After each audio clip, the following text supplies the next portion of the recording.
ঋষি আৰু কুকুৰ সাধুকথা।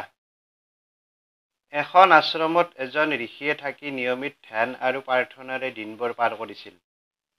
ঋষিজনৰ কোনো ধন সম্পত্তি ঘৰ নাছিল। অৰণ্যৰ মাজতে আশ্ৰমত থাকিব লৈছিল। এদিন এটা কুকুৰ আহি ঋষিৰ আশ্ৰমত আশ্ৰয় লৈ আছিল। ঋষিয়ে কুকুৰটোক মৰম কৰি ভাগৰ অংশ নিজে নাখাই খাব দিছিল। খাব পাই কুকুৰটো ঋষিৰ আশ্ৰমত থাকিব লৈছিল।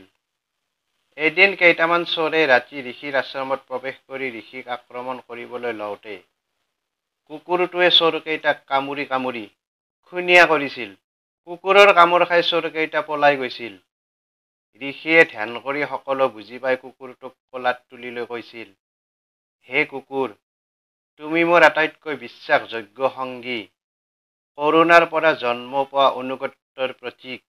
দয়াই বন্ধন সৃষ্টি কৰে আৰু অনুগত্য হৈছে ঘূৰি আহিব পৰা সৰ্বোচ্চ উপহাৰ। যি উপহাৰ তুমি কুকুৰ হৈ মোক দিছা।